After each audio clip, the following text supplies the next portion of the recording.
Hey there, kids. I want to go through this week and just review on Monday quickly what were the events that led to the Civil War. So this video is going to be strictly just a few events prior to the Civil War that are very, very important as causes of the Civil War, and kind of gives you this idea of the feeling that was going on within our country between Northerners and Southerners at this time. So without further ado, here we go. Okay, so here we go. Let's chit chat about the events that led to the Civil War and some of the more important events. So we'll start with, obviously, we already discussed the Missouri Compromise that happened back in 1820. Remember, Missouri wanted to be a slave state, and at that time, if Missouri would have become a slave state, there would have been a balance, or an imbalance rather, of slave states and free states. So if Missouri enters as a slave state, there would have been more slave states than there were free states. So we come up with a compromise. The compromise is Missouri becomes a slave state, Maine's a free state. They draw that imaginary line across the Louisiana territory in which anything north of the 36 degrees, 30 minutes line of latitude, there would, in the Louisiana territory, would ban slavery. So anything north of that 36-30 line in the Louisiana territory, there would be no slavery. But south of that line, they would allow slavery. It kept the Union together, but nobody really liked it. And it was compromise at the root of the word compromise. So neither one of the sides really got what they both wanted, but they were able to move forward without a major fight in 1820 by this compromise. So if we look at kind of what happened after the Missouri Compromise, we see that the green up here, these are our free states and there are free territories. Remember, there's Maine, it's a free state. Missouri is added right here as a slave state. We have Arkansas Territory, which is really the only territory left in the Louisiana Territory that could become a slave territory.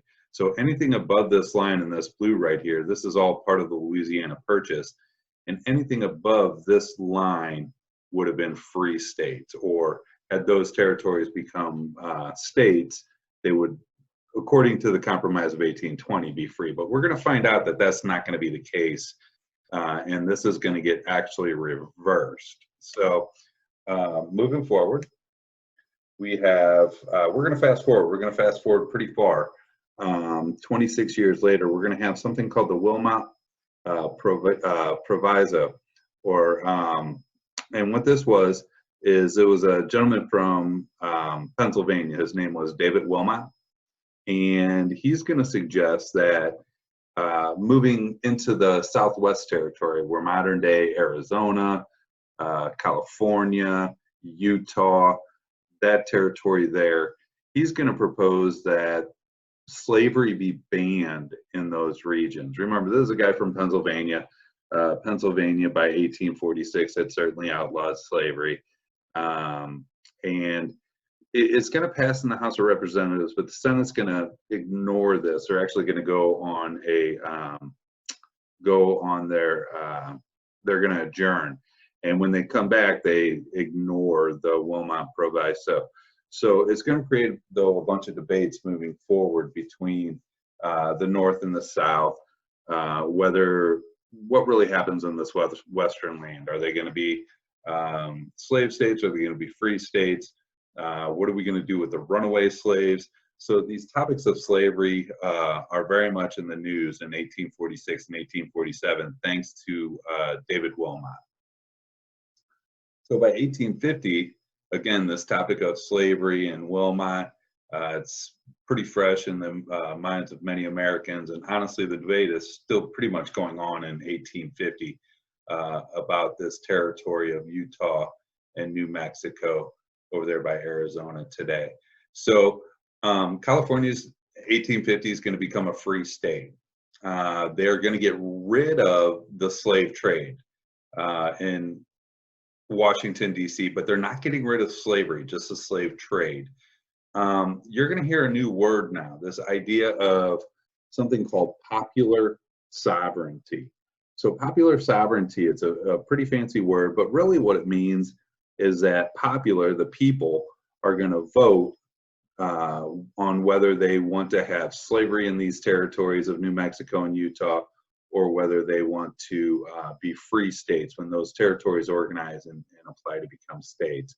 So they're going to use what's called popular sovereignty. So California becomes a free state.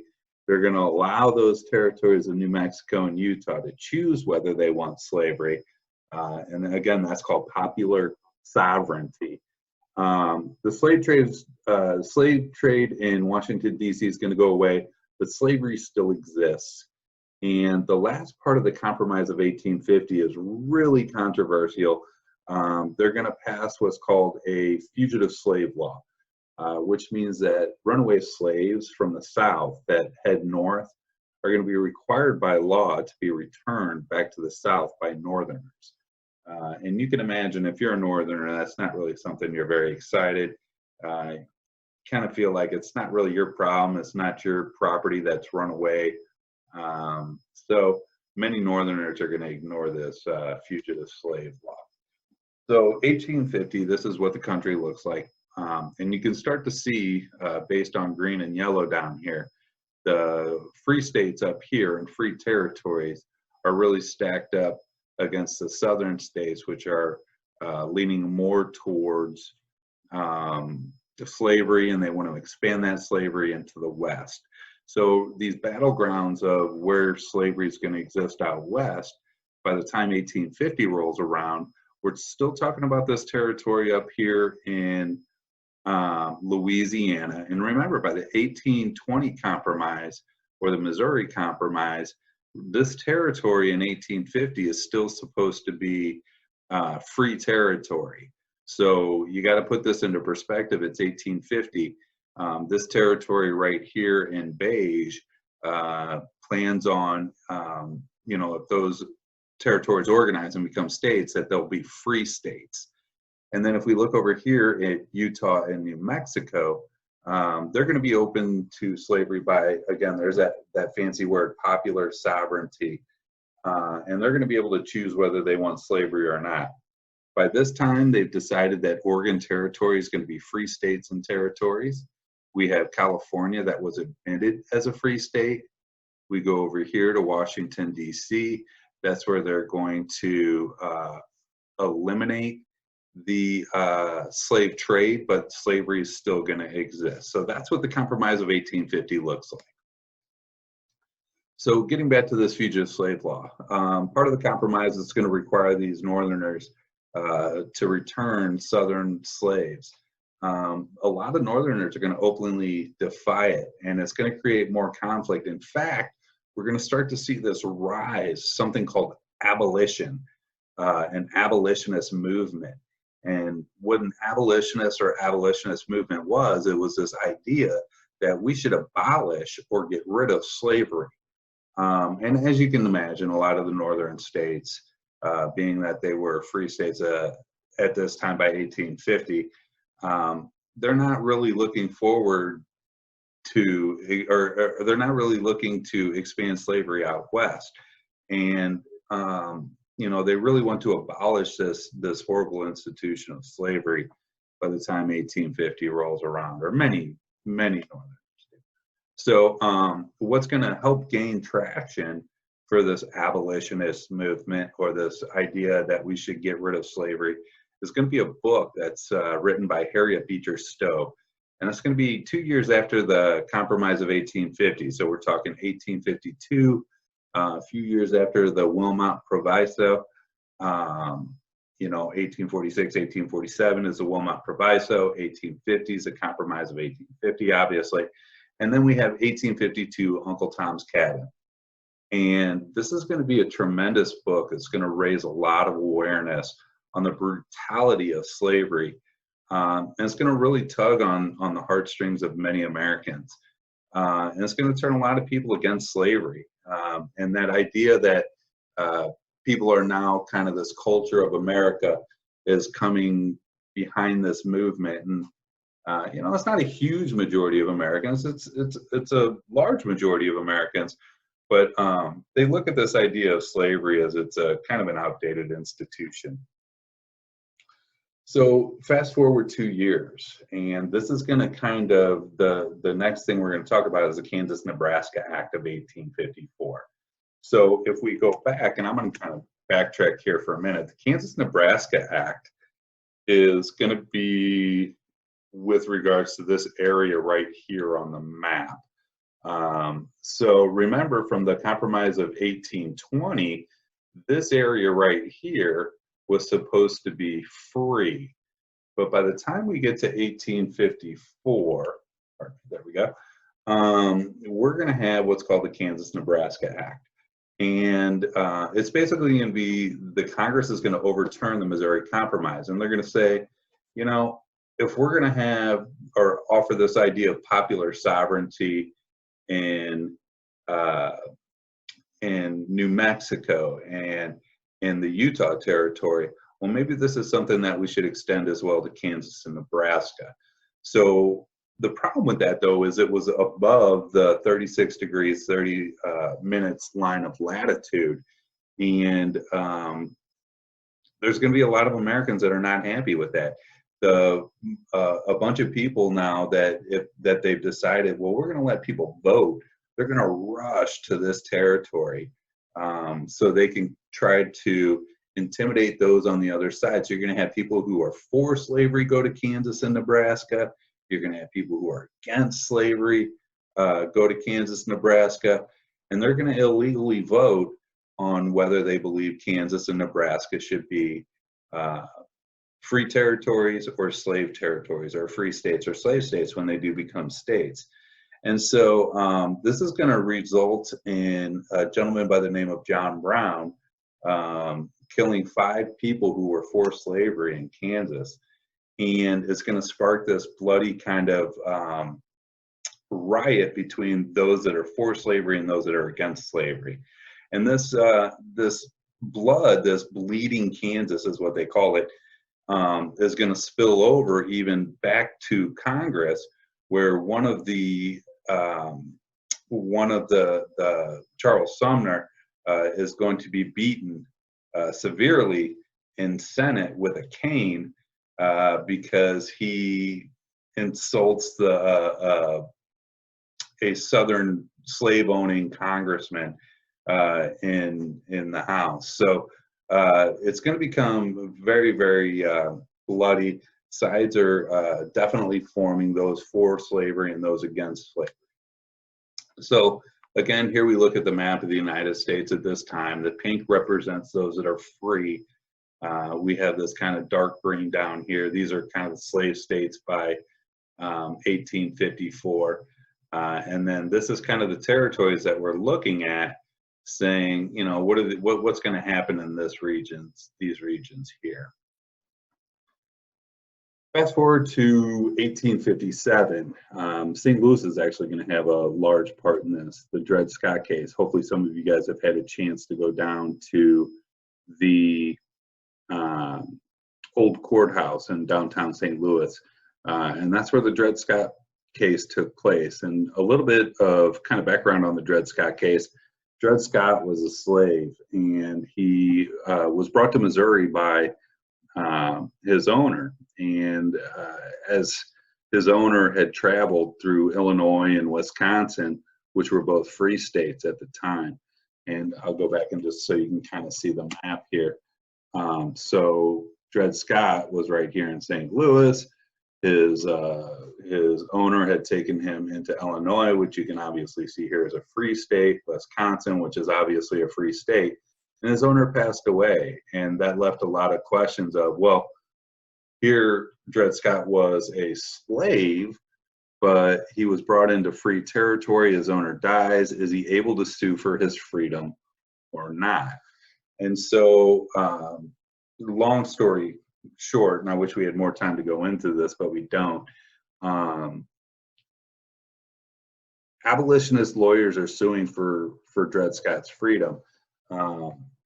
but the U.S. Supreme Court said Dred Scott is not a citizen of the United States, and because he's not a citizen of the United States, because he's a slave, um, whether he was a slave or not, because he's African American, he's not a citizen. And so it's going to say that the Missouri Compromise, his argument was the Missouri Compromise is unconstitutional because it bans slavery in some areas, but not all areas.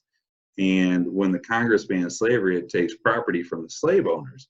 So the Fifth Amendment to the Constitution says property cannot be taken from people. Slaves are property, therefore the Missouri Compromise is unconstitutional. So this Dred Scott case is really going to kind of flip the Missouri Compromise around and make it unconstitutional. So the next event that happens is we're going to start getting kind of like any electoral, or excuse me, just like any presidential election, they get heated. We're going to have the Lincoln and Douglas debates. You know, you can see this year in America is an election year, and we can already see kind of both sides digging in, and the flames are coming out, and there's a lot of shots taken. Well, that's not new in American politics. If we go back to the Lincoln-Douglas debates in 1858, Abe Lincoln's going to run against Stephen Douglas for Senate. And they're going to be challenged, you know, each other in these set of debates, a lot like we do nowadays. And it's going to really kind of, these two candidates are going to really, we're going to see exactly where they fall with regards to slavery and what side of that argument of slavery they're on. So Lincoln wanted to end slavery in the territories, and Douglas said, Douglas was more for that idea of popular sovereignty, of letting the citizens vote whether they wanted slavery or not.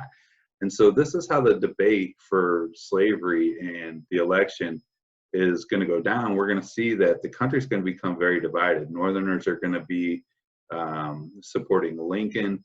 Douglas, who wants to expand slavery into the West, is going to be supported by Southerners. And again, John Brown, we'll just take it, you know, as we have these debates and this separation in America, a year later, John Brown is going to raid Harper's Ferry, Virginia. And in Harper's Ferry, Virginia, there was an arsenal. An arsenal is a government facility that houses federal weapons. And John Brown had an idea. He was going to raid that arsenal, and he was going to get those weapons, and he was going to give those weapons to slaves and encourage them to rebel and revolt. Unfortunately for John Brown, it didn't work out. He was captured, he was hanged, and to most Southerners, he was just considered a criminal. But the Northerners are going to look at him as if he is a hero. So again, it's this idea that America is really just kind of divided by 1859. So just kind of recap, a couple years, just like a very tumultuous 6, 7 years, 10 years before we have the election of Lincoln. We have the Fugitive Slave Law, we have the Compromise of 1850, which has that fugitive slave law in it. We have Uncle Tom's Cabin's been released. We have this idea that people are going to vote for whether they want Kansas to be free or slave. Same with Nebraska Territory. It's going to overturn the Missouri Compromise.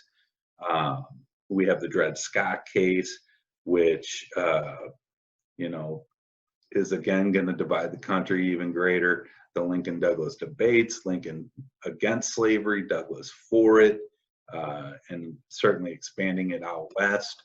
And then John Brown, who is going to just really ignite. And this is kind of a renditioning of somebody's renditioning of the Harper's Ferry incident, where you see John Brown's crew raiding the arsenal. So needless to say, Lincoln was elected president in 1860. South Carolina is going to jet. They're going to say, we're no longer American, we're going to secede. And when they secede, they're going to become the Confederate States of America, and they're going to take some states with them. We'll look at those states a little bit more closely here in a minute. But when they secede, that means they're no longer part of the United States. So we call ourselves a union, and the union is going to be the North. So if you hear us refer to the Union moving forward in the Civil War, we're talking about the North. We're talking about President Lincoln and America.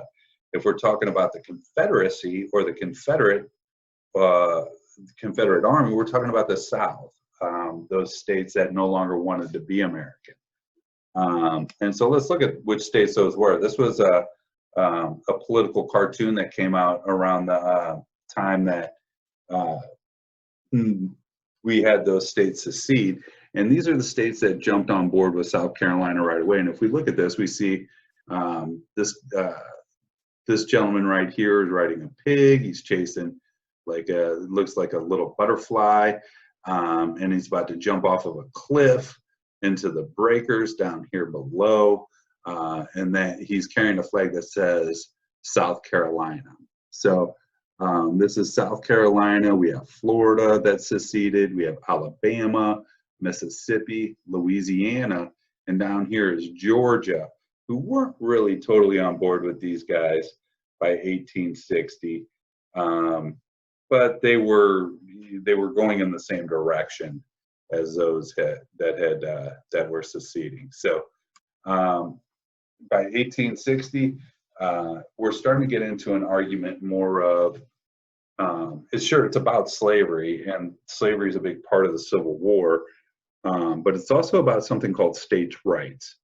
And it's this idea that the states willingly joined the United States of America. Remember, America declared independence in 1776. In 1783, our government was called the Articles of Confederation. And under the Articles of Confederation, we were just a loose group of states. Remember, the states had most of the power in the Articles of Confederation. When they rewrote the new Constitution in 1787, they're going to strengthen the United States. But being that the Constitution was something that each state willingly chose to accept or not to accept, South Carolina and the Confederates believed that, it's our choice whether we want to be part of this United States or not. So, and this kind of goes through, this slide right here just kind of goes through whether they believe the southern states could ignore northern laws. We're going to see 5 more states join by 1861, and this is when we're going to see the war really kind of ramp up, and the first battle is about to approach. By 1861, they're going to add North Carolina, Virginia, Tennessee, Arkansas, and Texas. And if you look closely, you're going to see Missouri, Kentucky, and this little area right here, which is going to become West Virginia. They are slave states, but they are border states. They're kind of caught right in the middle of the Confederacy down here. You can see this red line kind of is the division between the North and the South in the war. So Missouri is going to get caught in the middle.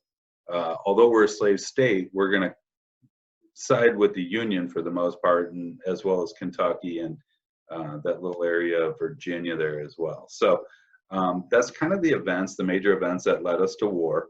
A couple of them we hadn't spoken about before. We hadn't spoken about the Wilmot Proviso. We hadn't spoken about Dred Scott, nor had we discussed Harriet Beecher Stowe's really, really important book in that time period.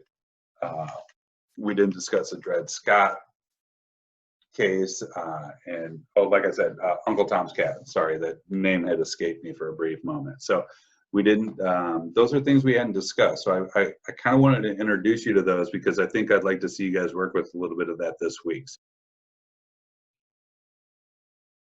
Okay, so that's it for today, guys. We'll see you soon. Just follow along in Canvas is what we need to be completing for this week. Have a great week.